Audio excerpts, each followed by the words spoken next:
काय झालं ग मयुरी, अशी उदास होऊन का बसली आहे तू? काय झालं तुला? काय झालं मयुरी, का बरं एवढी उदास आहे तू? अरे समीर बघ ना, काम करू करू माझे हात बघ ना कसे झाले. बघ कसे झाले माझे हात. काम करायला तर आपल्या घरी बाई येते ना, मग तुझे हात कसे काय खराब झाले? अरे 4 दिवस झाले बाई आलीच नाही, सुट्टीवर आहे बाई. त्यामुळे सगळे कामं मलाच करावे लागतात. काय म्हटलं मयुरी, 4 दिवसापासून बाई आली नाही कामाला? अरे समीर 4 दिवस झाले ते बाई कामालाच नाही आली. म्हणे तिची तब्येत खराब आहे. म्हणे तिचा फोन आला होता तसा की ताई माझी तब्येत खराब आहे तर मी काही 8 दिवस कामाला येणार नाही. अजून ते बाई 4 दिवस कामाला नाही येणार आहे. अरे बापरे, मग घरचे सगळे कामं पण रागिनी वहिनी बी तर करते ना कामं, मग तू कशी म्हणता की मी एकटीच कामं करत आहे? अरे हो समीर, रागिनी ताई पण कामं करते, पण अर्धे कामं मला पण करावे लागतात ना. तुझी बहीण पण येऊन बसली आहे आपल्या घरी, तिची पण सेवा करावी लागते मला. घरचे कामं करू करू पूर्ण माझे हातपाय दुखत आहे. त्यामुळे मी आता 4 दिवस झाले योगाला पण नाही गेली. हो का ग मयुरी, तू योगाला पण नाही गेली का? मला माहीतच नाही, तू मला सांगितलं पण नाही. अरे तुला सांगणार तरी कधी, तू तर सकाळीच जाते ना, रात्री किती उशिरा घरी येते. अगं हो मयुरी, सध्या माझं खूपच काम आहे कंपनीमध्ये ना, आता थोडं वर्कलोड होत आहे, त्याच्यामुळे जास्तच काम वाढलं आहे. बॉस मला लवकर सोडतच नाही. समीर मी तर खूपच त्रासले, हे घरचे कामं करू करू असं वाटते आपल्या माहेरीच निघून जावं. अगं थोडीशी कामं केली म्हणून का कोणी माहेर निघून जातात का? अरे बघ ना समीर, माझ्या बोटाचा नेल पॉलिश 1 दिवस सुद्धा नाही राहत आहे. एक भांडे वगैरे घासते, कपडे वगैरे धुते तर लवकरच निघून जात आहे. मला तर काही समजत नाही समीर, मी काय करू. इथे कामं करू करू खूपच त्रासली समीर. सांग ना समीर, मी काय करू. अगं मयुरी, तू एक काम कर ना, जोपर्यंत कामवाली बाई येत नाही ना तोपर्यंत तू भांडे वगैरे नको घासू, कपडे वगैरे नको धू. तू स्वयंपाकाचं बघ, रागिनी वहिनीला ते भांडे वगैरे घासू दे. अरे समीर, माहिती आहे तुला मला स्वयंपाकाचं जमत नाही. त्याच्यानं मी रागिनी ताईला स्वयंपाकाचं दिलं आहे. फक्त मी संध्याकाळचा स्वयंपाक करते.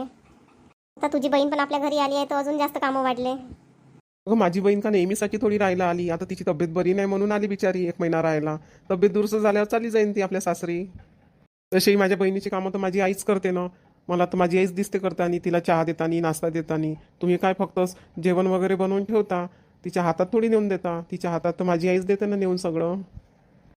हो समीर, तू तर आता आपल्या बहिणीचा साईड घेणार आहे. स्वयंपाक करायला किती कष्ट लागतात माहिती आहे का तुला. स्वयंपाकही करा, तिच्या हातात बी नेऊन द्या. ज्यानं नाही होत असे फालतूचे कामं. अगं माझी बहीण आजारी आहे म्हणून, तिची तब्येत दुरुस्त असली म्हणजे तीच तर इथे माहेरी आल्यावर चांगलं चांगलं करून आम्हाला खायला घालते. माझी बहीण आजारी आहे, इथे आराम करायला आली म्हणून तू एवढ्या गोष्टी सुनवत आहे माझ्या बहिणीबद्दल माझ्याजवळ? मला माहिती आहे समीर, तू आपल्या आईची आणि बहिणीची साईड घेते. अगं मयुरी, मी माझ्या आईचा बहिणीचाही साईड नाही घेत आणि तुझाही साईड नाही घेत. माझी बहीण आजारी आहे आणि तिला खास गरज आहे आराम करायची, समजलं का? आणि तू पण कधी काळी आजारी पडशील तर मी तुझी अशीच काळजी घेईन, समजलं का मयुरी?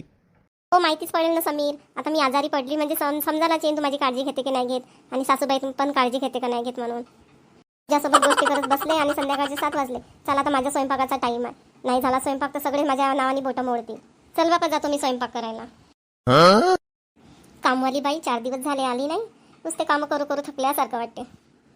तरी बरं झालं माझ्या नंदीचे कपडे माझी सासूच धुवून घेते. तर त्याचे कपडे की धुवा लागले असत बापरे, अजून किती त्रास झाला असता मला काम करायचा. रागिनी ताई काय करून राहिल्या? काय झालं मयुरी? ताई काही झालं नाही, मी म्हणत होती आता संध्याकाळी कशाची भाजी बनवू. बनवून घे ना ग आपल्या मनानं कशाची पण. नाही ना ताई, एकच एक भाजी खाऊन सगळे बोर होतात ना. कालच तर मामाजी किती बोलले, एकच एक भाजी बनवता म्हणे. म्हणून विचारतात तुम्हाला की कोणती भाजी बनववा. एक काम कर मयुरी, वरण बनवून घे आणि फुलगोबीची सुकी भाजी बनवून घे. हो का रागिनी ताई, वरण बनव का? ठीक आहे ना, वरण भात बनवते, पोळ्या बनवते ना, सुकी गोबीची भाजी बनवून घेते. हो बनवून घे, हेच बनवून घे. तसंही रात्रीचं कोणी जास्त जेवण पण नाही करत आपल्या घरी. रागिनी ताई आता कामवाली बाई कधी येणार आहे? आलता का तिचा फोन वगैरे? अगं हो मयुरी, तिचा फोन आला होता. म्हणत होती की माझी खूप तब्येत खराब आहे म्हणे, सर्दी खोकला ताप आहे म्हणे. त्याच्यानं म्हणे मी तुमच्या घरी कामाला नाही येऊ शकत म्हणे. अजून ते 4-5 दिवस नाही येणार आहे म्हणे. बापरे रागिनी ताई, अजून आपल्याला 4-5 दिवस एवढे कामं करावं लागेल का? बापरे किती कामं करावं लागते. माझी तर पूर्ण हालतच डाऊन होऊन गेली कामं करू करू. आणि वरून आपली ननदबाई पण आपल्या घरी येऊन बसली आहे, तिची अलग कामं करा ना मयुरी. आपलेच तर कामं आपल्याला जळ जाते, आता नंदीचेही कामं करावं लागते. इतक्यानं बरं आहे मयुरी का ते आपल्या नंदीचे कपडे आपली सासूबाईच धुवून घेते म्हणून, आणि आपण आपापले कपडे धुवून घेतो तेवढ्यानं तरी बरं आहे. नाही तर आपल्याला किती दोघीला त्रास झाला असता, सगळ्याचे कपडे धुवा लागले असते तर. हो ना रागिनी ताई, खूपच त्रास झाला असता आपल्याला. हे जाणार तरी केव्हा आहे आरती ताई आपल्या घरी? मयुरी मग आत्याबाई म्हणत होत्या का 1 महिन्यासाठी आली आहे म्हणे आरती इथं. तर फक्त 4-5 दिवस झाले, अजून महिना काढायचा आहे. बापरे 1 महिना झेला लागेल का त्या आरतीला आपल्याला घरामध्ये? कसं होईल रागिनी ताई बापरे. आपल्याला काय मयुरी, फक्त जेवणच बनवून द्यायचं आहे ना, ते आपण हातात नाही देत, फक्त बनवून ठेवतो. देते नात्याबाई आपल्या पोरीला जेवण, झालं मग का करायचं आहे. पण रागिनीताई एका माणसाचंही जेवण बनवतं म्हणलं सगळंच वाळून जाते ना. पोळ्या जास्त बनवा, भात जास्त बनवा, भाजी जास्त बनवा, किती आपल्याला त्रास होते. हो मयुरी, त्रास तर होते म्हणा, पण आता का करतं, आपल्याजवळ दुसरा काही उपायच नाही ना. नाही तर रागिनीताई आपण दुसरी नवीन बाई पाहून घेऊन का. जोपर्यंत ही जुनी बाई नाही तोपर्यंत ही नवीन बाई ठेवून देऊन 8 दिवसासाठी, आपल्यालाही खूप आराम होऊन जाईल. हो मयुरी, माई मनात तोच विचार येत होता की जुनी बाई जोपर्यंत येत नाही तोपर्यंत नवीन बाई ठेवून देवा, म्हणजे आपल्याला तेवढंच कामापासून थोडीशी सुटका तर मिळेल. मग रागिनीताई वेळ कशाला लावता, चला आपण नवीन बाई पाहून घेऊन लवकरच. लवकर काय नाही, आजच पाहून घेऊन ना. तुमच्या कोणी ओळखीचं गी असन तर फोन करून विचारा ना. तर तुमची एखादी बाई असन बा घरी कामं करण्यावाली तर आमच्या इकडं थोडे 4-8 दिवसासाठी पाठवून द्या म्हणून. हो मा, 1-2 मैत्रिणी आहे त्याला करून पाहिजे बरं फोन, का म्हणतात त्या तर. हो तसंच करतो, तू उद्यापासून पाठवून द्या म्हणतो सकाळीपासून आमच्या घरी कामाले. हो रागिनीताई, खरंच बाई भेटली पाहिजे. मग आता पूर्ण असा जीव कासावीस होऊन गेला ह्या कामाई पायी. मी आता योगालाही नाही गेली 4-5 दिवस झाले, तर हे घरचे कामं करूच नाही असे हातपाय दुखतात का सांगू रागिनीताई तुम्हाला. तरी जा लवकर स्वयंपाक करून घे, नाही तर मामाची चिल्लावतीन बरं, त्याला माहिती आहे टायमावर जेवण द्यावं लागते. हो रागिनीताई, करतो मी स्वयंपाक लवकर, मला तर मामाजीची थोडीशी भीतीच वाटते बाबा. चाल बरं, मग मैत्रिणीला फोन लावून पाहतो, तिच्या घरी कोणी कामवाली येत असेल तर म्हणतो माई घरी पाठवून द्या 8 दिवसासाठी काम करायला. आई बेकारच आली मी इथं आराम करायला. काऊन आरती, काय झालं, काऊन अशी बोलत आहे तू. काय नाही, आता माझी तब्येत बरी नाही ती तर मी आराम करायला आले. माझ्यासोबत एक बी वहिनी धड बोलत नाही, नाही रागिनी वहिनी बोलत, नाही मयुरी वहिनी बोलत. हो नाही बोलत तर नाही बोलत, आम्ही बोलतो ना त्यासोबत, ते भाऊ बोलतात, सूरज बोलते, समीर बोलते, ते बाबा ते आई बोलतात ना त्यासोबत, त्याचं का करायचं आहे, नाही बोलत तर नाही बोलत त्या. पण आई मामुळे तुला ह्या वयामध्ये एवढे कामं करावं लागते. तू मा हाती हाती नाश्ता आणून देतं, चाय आणून देतं, जेवण आणून देतं, मी आंघोळ करतो, माझे कपडे धुवून देतो. मला हे कसं तरीच वाटतंय तू एवढे कामं करतं माझ्यासाठी तर. अहो तर आरती, आता तुझी तब्येत खराब आहे बाई, तर आता मी नाही तर कोण करणार आहे. मी मा पोरीची सेवा नाही करेन तर कोण करणार आहे.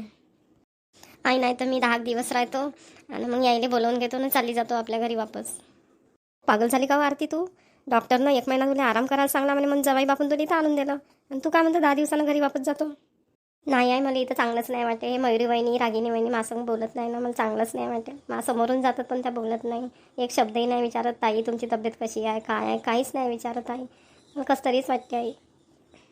तू ना त्या मयुरीचं आणि रागिनीचं टेन्शन न घेऊ का.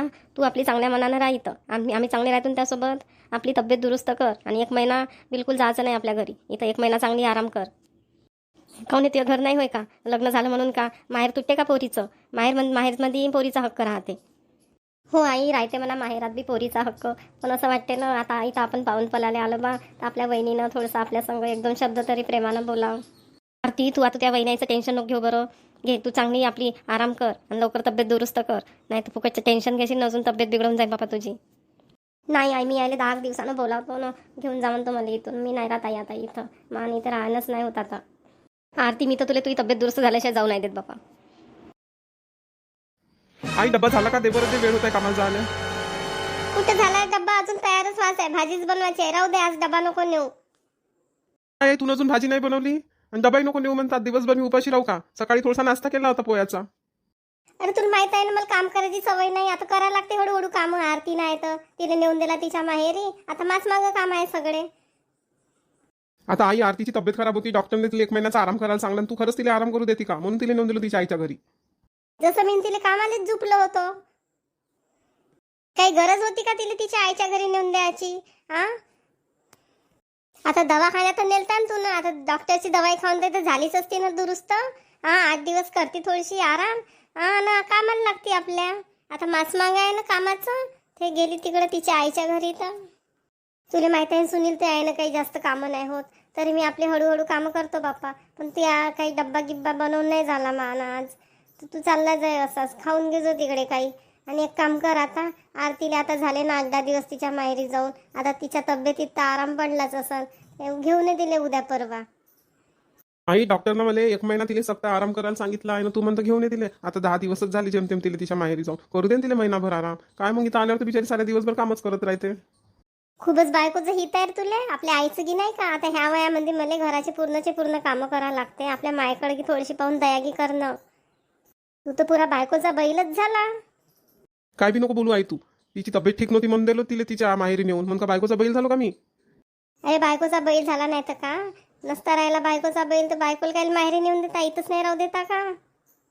तर मान काही डब्बा बनवणं होत नाही, तू तिला घेऊन ये तर ते देईन तुला डब्बा बनव. नाही तू तिला जयवरी आणत नाही त्यावेळी मी तर तुला काही डब्बा बापू बनवून देत नाही. खात जाय तू बाहेरच. आता मी आपली आरामात कामं करतो, मानं काही जास्त कामही करणं होत नाही. आता नाश्ता की करून जात जाय, पण मानं डब्बा काही बनवून देणं होत नाही. हो आई, आता दुसरा उपायच नाही ना. आता मला तिकडे बाहेरच खावं लागत जाईल. जोपर्यंत आरती घरी येत नाही तोपर्यंत आता मग बाहेरच खात जाईन मी. राहू दे, जातो मग मी कामाला. का पोरग दिलं देवा तुला? हा, त्याला बायकोचंच हित आहे, आपल्या आईचं नाही. हा, मी ह्या वयामध्ये एवढे घरचे कामं करतो, मानं कामही नाही होत तरी कामं करतो, आणि त्यानं नेऊन ठेवलं ना आपल्या बायकोला तिच्या माहेरी. आता इथंच राहून थोडीशी आराम करते तर होतीच ते 2-3 दिवसात दुरुस्त. आता ते महिनाभर आणतच नाही म्हणते. का पोरग दिलार देवा? चाल बाई, करतो आपले हळूहळू कामं. चाल, दुपारचं जेवण बी बनवायचंच आहे. कोणाचा होय फोन आला? हॅलो, कोण बोलत आहे? हॅलो जानकीताई, मी शांता बोलत आहे. अरे शांता होय का? बोल शांता बोल. खूप दिवसांनी तुला आठवण आली आपल्या बहिणीची. ओ जानकीबाई, मला तर नेहमीच तुझी आठवण येते, पण आता हे वावराच्या यांना नाही का वेळच नव्हता मिळत. आता म्हणलं आता थोडीशी फुरसत होती, बसली होती, तुझी आठवण आली. चाल म्हणलं जानकीबाईला फोन लावून पाहा. जानकीबाई, तुझी तब्येत की कशी आहे? भाऊजीची तब्येत कशी आहे? ओ शांता, माझी बी तब्येत चांगली आहे, त्या भाऊजीची बी तब्येत चांगली आहे. आणि सुनील, आरती कसे आहात? ठीक आहात ना सगळे? ओ काय सांगू शांता, मग सुनील नाही का टायफॉईड झाला, तर सुनीलनं नाही का तिला तिच्या माहेरी नेऊन दिलं. डॉक्टरनं सांगलं म्हणे का 1 महिना आराम कराले. आता 8-10 दिवस झाले ते तिकडेच आहेत. आता महिनाभर काही सुनील तिला आणणार नाही आहे तिच्या माहेरातून. का जानकीबाई, आरतीले टायफॉईड झाला का? मला सांगलीसच नाही तुला फोन करून. तर कशी आहे आता तिची तब्येत? ठीक आहे ना? हो, तिच्या माहेरातच आहे ते. ठीक आहे तिची तब्येत आता. बरं झालं जानकीबाई, सुनीलनं आरतीला तिच्या माहेरी नेऊन दिलं. तर आता टायफॉईड म्हणलं तर आराम करावंच लागते. वेळच्यावर दवाई, जेवण पाणी वेळच्यावर पाहिजे. आता खरंच तिथं राहती ते तर तिला आराम करायला भेटला असता का? बरं झालं ना सुनीलनं तिला नेऊन दिलं तिच्या आईच्या घरी. ओ पण शांता, मांग किती कामाचा फजिता होऊन राहिला. साऱ्या दिवसभर मला कामच करावं लागते. आता सुनीलचं लग्न झाल्यापासून मग हातचे सगळे कामं सुटले होते. आता आरती गेली तिच्या माहेरी तर सगळे कामं माच मागं आहे. आता का करतं, साऱ्या दिवसभर कामं करू करू माझे सारे हातपाय दुखून राहिले. तर जानकीबाई, एखादी बाई नाही ठेवून देते का तू कामासाठी? कायले तू एवढे कामं करतं? आता तुला कामं नाही जमत म्हणा, ते एक बाई तरी ठेवून देते. हो, आमच्या इकडे कुठं बाया भेटतात पण त्या बायाही भेटल्या तर कुठं त्या धडाचे कामं करतात. मला नाही पटत बाबा त्या बायाच्या हातचे कामं, म्हणून तर मी ना काही बाई नाही ठेवली. मग आता बाई नाही ठेवली तर मग जानकीबाई तूच करत जाय आपले हळूहळू कामं. शांत, आता मलाच आहे कामं करणं. ठीक आहे जानकीबाई, मग मी आरतीला फोन लावून पाहीन. ठीक आहे जानकीबाई, ठेवतो फोन. हो ठीक आहे शांता, ठेव फोन. हो शांता, तुला कोणाला फोन केली होती? हो, मा बहिणीला फोन केला जानकीले. खूप दिवस झाले ना तिच्यासोबत काही बोलणं नाही झालं. आता 15 दिवस झाले फोनच नाही केला. वावराकडे जाऊ जाऊ काही टाईमच नाही मिळत. आता म्हणलं थोडीशी खाली फिली बसली होतं तर चाल बा म्हणलं आपल्या बहिणीला फोन लावतो, तर तिला फोन केला. का म्हणे तुझी बहीण? माई बहीण म्हणे तिची सून आरती नाही का तिला टायफॉईड झाला म्हणे, तर सुनीलनं नाही का तिला तिच्या माहेरी नेऊन दिलं म्हणे. पूर्ण कामं म्हणे आता मलाच करावं लागतात म्हणे. एक मोलकरीन नाही ठेवून देते का तुझी बहीण? अहो मी ना तर म्हणलं तिला मा बहिणीले का मोलकरीन काम नाही ठेवून दिली बा, कायले ह्या वयात तू कामं करतो. तर माझी बहीण म्हणे मला त्या मोलकरणीचे काही कामं पसंत येत नाही बापा म्हणे, मी काही मोलकरीन ठेवत नाही म्हणे, मीच आपले हळूहळू कामं करतो म्हणे. काऊन तुझी बहीण कामवाली बाई नाही ठेवत म्हणते? काऊन कामाला बाई चांगले काम नाही करत का? कुठं करतात कामाला बाया चांगले कामं? ते भांडे घासतात तर भांड्याची साबण तर नाही निघे. त्याच्यावर थोडंसं लक्ष ठेवलं तर करतात ते चांगले कामं. आपलं लक्ष नसलं कायच्या ते कामं करतात चांगले. पण खूप बाया काही कामाला ठेवत नाही ना, स्वतःच कामं करतात. आरतीला फोन करून पाहा लागन कशी आहे तिची तब्येत. तर आरती म्हणजे त्या बहिणीची सूनच ना? आता ते तिच्या माहेरी गेली का? हो, मा बहिणीची सूनच, तिचंच नाव आहे आरती. आपली टायफॉईड झाला म्हणे तर ते 1 महिन्यासाठी गेली म्हणे आराम करायला तिच्या आईच्या घरी. सुनीलनंच नेऊन दिलं म्हणे. मनोज राधिका नाही आले अजून? हो हो, मगाशी राधिकाचा फोन आला होता. राधिका म्हणे का आम्ही संध्याकाळपर्यंत 6 वाजेपर्यंत येतो म्हणे. हो का, संध्याकाळपर्यंत येणार आहात का? ठीक आहे ना. तर माझ्या बहिणींनो आणि भावांनो, कसा वाटला तुम्हाला माझा आजचा व्हिडिओ? माझा व्हिडिओ आवडला असेल तर कृपया करून माझ्या चॅनलला सबस्क्राईब करा आणि व्हिडिओला लाईक करा. चला आता उद्याला भेटूया.